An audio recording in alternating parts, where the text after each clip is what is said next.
Pinagpalang araw mga kap, muli po yung lingkod, General Orion. Lady Orion. Alay din ang activity natin ngayon. Samahan niyo po kami mag-supply sa bundok. Tara, sama kayo. So yan mga pala mga kap, andito tayo sa baryo kung saan dito yung tinatawag natin stop house o isa sa tinitirahan natin. Bali magsusupply tayo ng gamit natin din sa bundok. So ito ang gagamitin natin ngayon yan. So magdidrive na sa atin ngayon si Tok. Yun, ito supply natin. Tara. So ayan mga kap, alisa tayo. Papakita ko sa inyo kung saan kami dumadaan. So ito nga pala mga dala namin, bigas ng para sa aso tsaka bigas namin. Tapos naggrocery na rin kami. Nandito yung mga ulam. So nandito yung mga karne tsaka prutas. Pang 1 week supply natin yan mga kap. Yun. May kiraan mga pogi. Palabas na nga tayo ng baryo. Bali mga kap, pag umiikot kami, naipapasok namin itong sasakyan hanggang doon na sa property.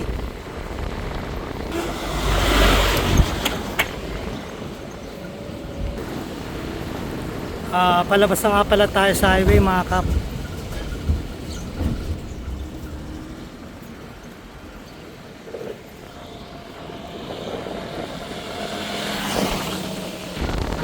Ito nga pala si Lady.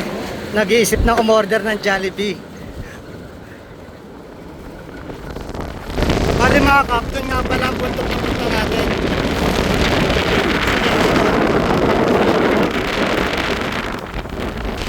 Bali ang gagawin pala natin mga kap, iikot tayo doon. Papunta doon sa kabilang bundok.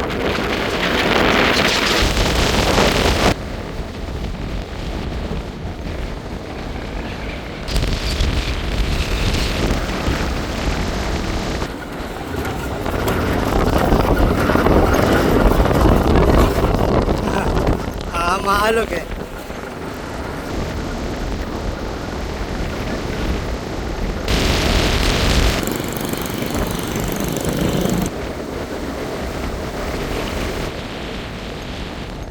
Yan, palagpas na nga pala tayo ng Barangay Ligaya.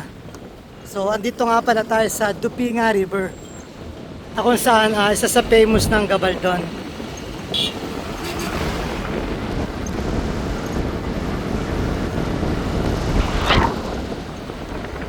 So bali ang destination natin mga kap, doon sa bundok doon. Yan sa area na yan.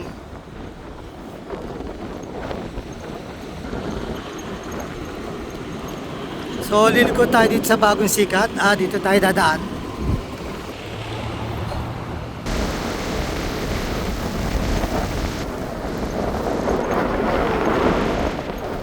Bali panahon na nga pala ng sibuyas ngayon mga kap, kaya karamihan na may kita nyo mga tanim dito puro mga sibuyas. So ipapakita namin sa inyo doon kung paano kalinis at kaganda yung kanilang pagkakagawa. So kahit mainit, maganda naman yung view, worth it siya mga kap.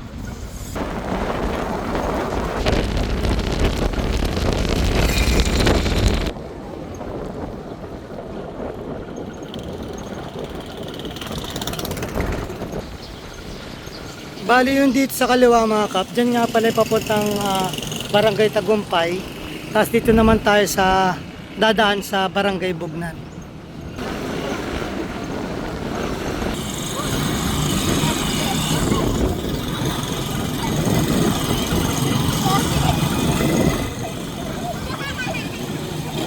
So nakalimutan natin, nagparga pala tayo ng gasolina dito. Dadaanan na rin natin.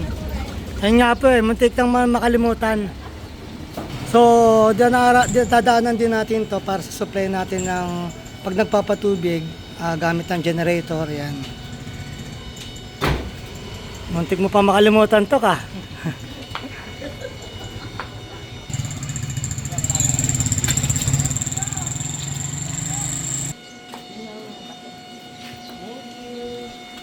Pero may nakadikit siya isa dito.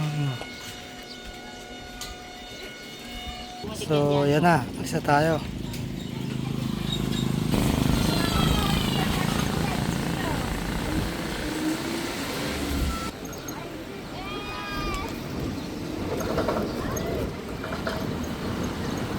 So, ang ganda ng Plaza ng Bagong Sikat.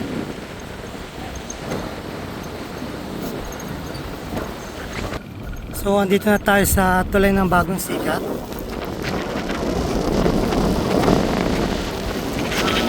Ito yung boundary nila sa Bugnan. Bali dati, doon kami dumadaan sa Ligaya, tawid lang. Pero nung nagawa yung gabyon, nahihirapan na kami makalapit. Kasi lumapit na yung tubig dun sa gabyon. So dito na kami dumadaan. So dito nga makita natin yung welcome nila. I love Bugnan.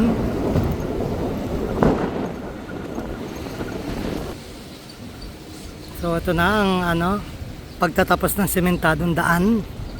Dito na tayo sa rough road. Pero mas rough road pa yun dun banda sa taas.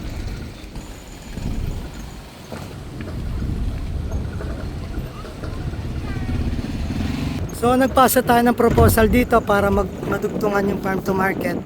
Mamaya ipapakita ko sa inyo, nagbigay tayo sa dalawang barangay, Barangay Ligaya, Barangay Bugnan at saka sa munisipyo ng proposal natin ng farm to market para mas makatulong sa ibang mga farmer natin. Kung saan lang mararating itong sasakyan, hanggang doon lang to, pero kung marurugtungan pa yon, mas marami pang makikinabang na ating mga magsasaka.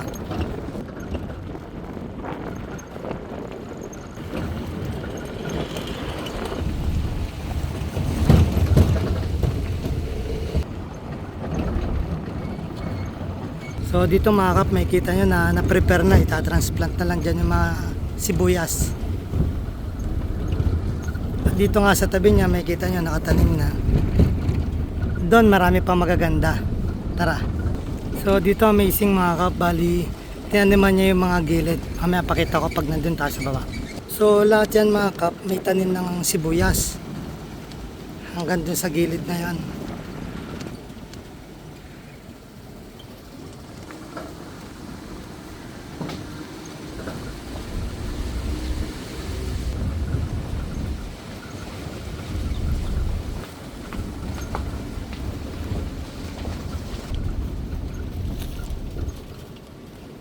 Dagdagan na siya. Kanina dumaan kami, nasa taas lang, nadagdag to nasa baba. Okay, nasa gilid tayo ng ilog. Andito na nga pala tayo sa Sitio Karugang.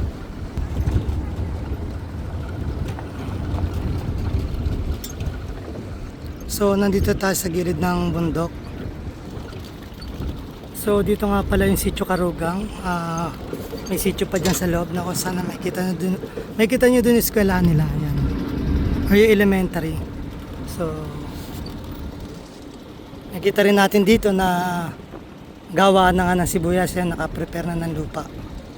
Bali, may kita nga natin dito na malaki yung kinainan ng ilog. At ito yung sinasabi kong daan, kung maduduktungan to hanggang sa Ligaya, mas marami makikinabang.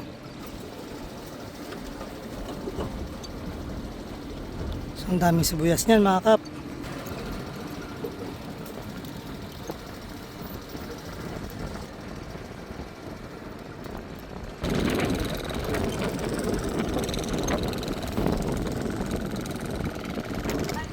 Salamat po.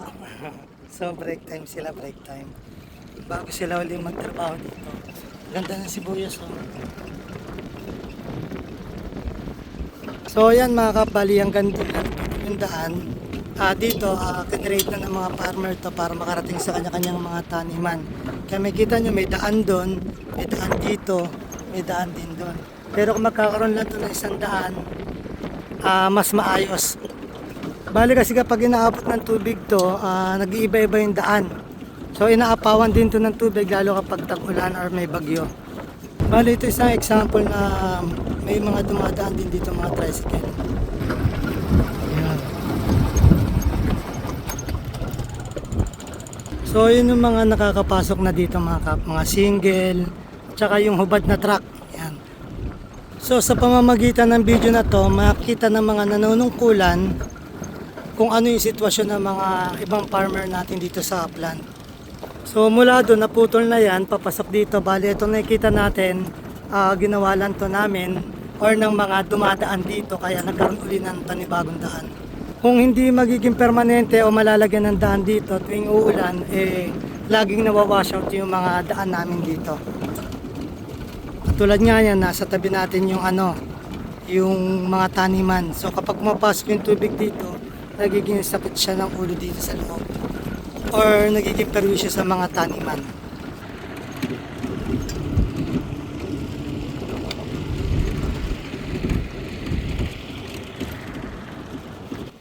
So yun, nagpapahinga sila. Ayan ang isang example, at saka meron pa ibang sasakyan doon. At ito rin ang isang example na yung mga nakakapasok na dito. At ayun yung isang truck. So kung mapapansin tayo ng mga nanunungkulan, mas marami sila matutulungan, nakapagserbisyo pa sila ng mga tao at saka para sa farmers natin. Ayan, so ito na lang yung tubig na dadaanan natin. Bala, iniwasan natin yung malaking ilog dun sa Ligaya, kaya umikot tayo pa ganon. Ito na yung malalim na ilog na dadaanan natin, o Sapa.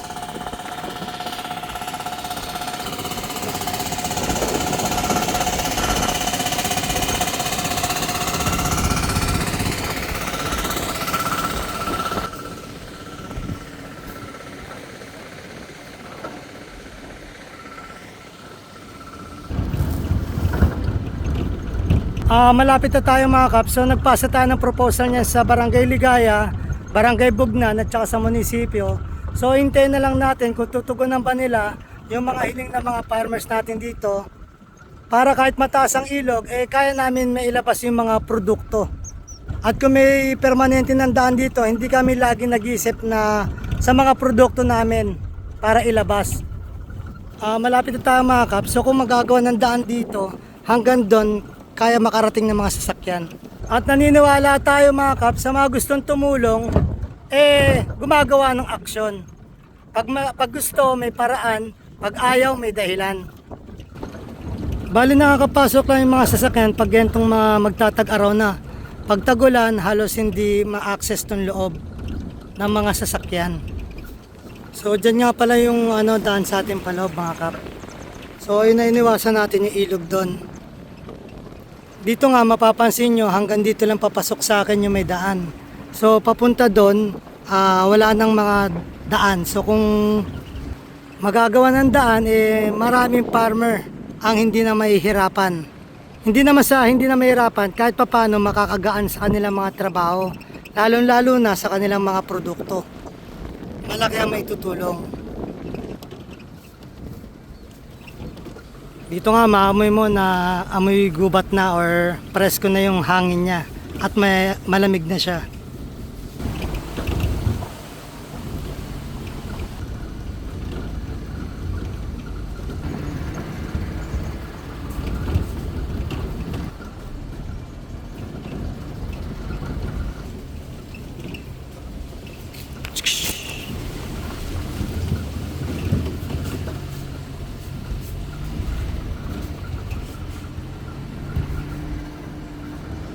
So ayan mga kap, nandito na. Salamat Tok! Dito na tayo.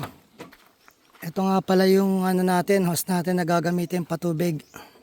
Trakat tayo. So ayan mga kap, iwan natin at akat nila yan. Akat tayo.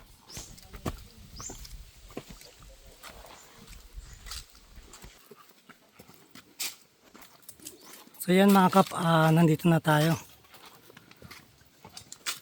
Muli po yung lingkod, General Orion. Lady Orion. Nataos puso po nagpapasalamat sa inyo na walang sawang panonood sa aming mga video at live.